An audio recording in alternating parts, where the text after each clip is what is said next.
Happy hump day, Mike. Hump day. What's up? Bleeding brakes. Black car's got its brakes done. I'm going to be taking that home today. Customer finally got back to me. Working on ball joints over here on Dan's car, the Silverstone 01. Rear swing arms come out pretty well with the exhaust disconnected. I followed the new TIS instructions. At first I was fighting with this rear link because the axle's in the way. You can't get a socket on it. You also can't get a ratcheting wrench on it because it's too close to the H-arm there. So I'm going like one turn at a time, and then I'm thinking, wait a minute, it's already disconnected from the sway bar. Why am I fighting with this? We're probably going to replace these anyways, and we're about to take the whole swing arm out, so why not just do it on the ground? So then I stopped. Anyways, integral link comes out really easily. I think that's an 18 right there. That came out in like 20 seconds. This big one is the toughest one. These are M16 by 1.5 bolts. Look at the size of that thing. And these are 24 and 18, 256 Newton meters. That's 189 pounds of torque that you've got to overcome to get that out. These up here weren't too bad, and the one in the back is a little worse because it's the eccentric bolt. The one in the front has that weird nut thing on the end. This thing, and this is a little like, what, M10 or something, or M12. I think these are M14. So we're replacing all the hardware. Obviously the swing arms, we're going to clean out these sockets that's going to go in. But that means that we just did these guide links in the rear suspension. Those are already new. Wishbones have been done before, and they're healthy for now.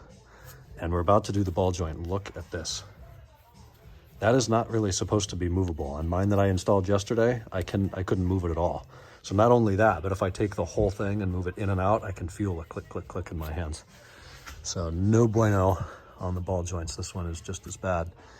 But up next, we're going to remove this circlip and then press the old bushing out and the new one in.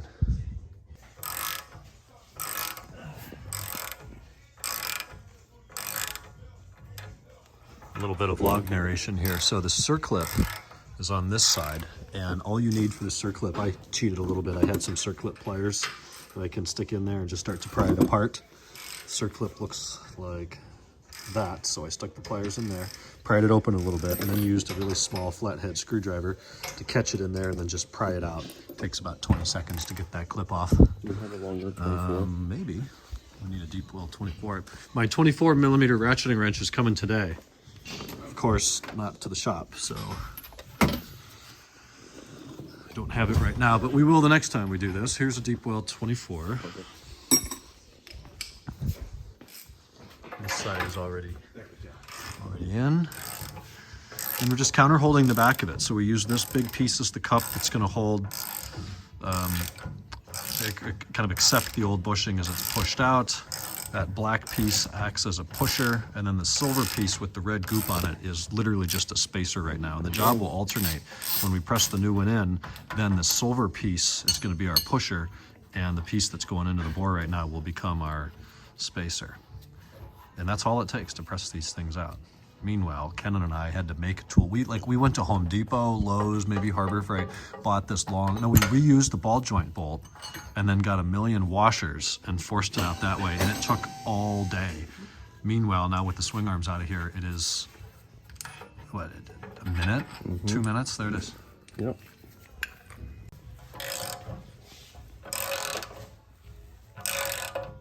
There she goes. Using a little bit of WD-40 as an installation lubricant, but it really doesn't take that much torque. So as I mentioned before, now our black piece is a spacer, the silver piece is pushing the ball joint in. We have our short, the threaded rod is not all the way threaded, so we have the short end of the threads over here, and this is just holding the accepting cup on there. And you'll know when it's in because there's a flange on that. It'll just get real hard to turn the bottom out. Don't force it. Damage your threads on the tool. That's when it's home, and then we're just going to put our new C-clamp or circlip rather on the back end of it.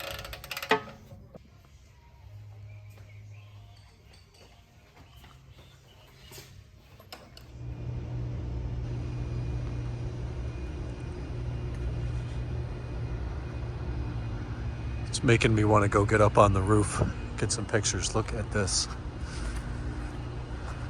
Good morning. It is Wednesday night. It's mid-morning. It's 10 o'clock. We're going to bed super early. This is weird. Jet black home tonight. Customer approved. A few miles to start bedding in the new clutch. And I've done nothing but drive the Imola Red on Imola Red car for the last week. This is a significant departure from how that car drives. They're both the same car.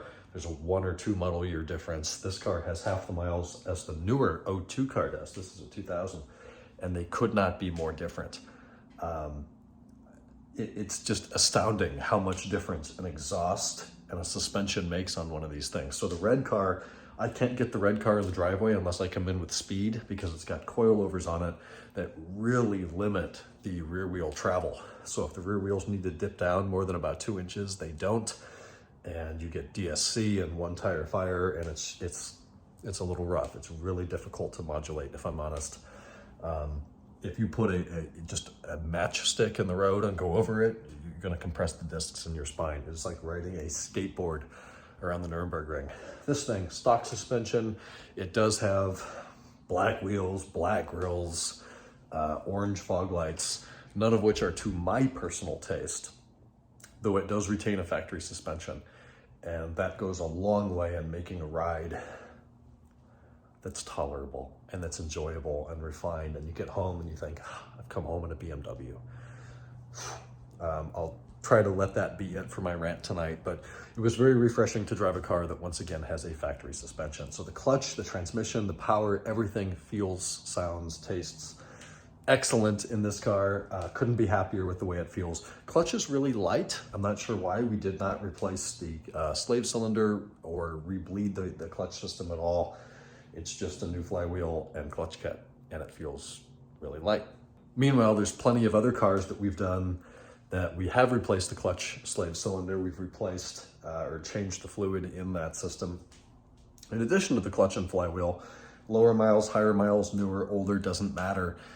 It just feels heavier after that. And I think that's probably, it's gotta be something with the cylinder at the clutch pedal. And maybe it's just how aggressive people are slamming this pedal to the floor, I don't know, but it's a noticeable difference. So I'm not gonna go too late tonight. We went to En Fuego tonight, listened to some great music, some good company, some good food.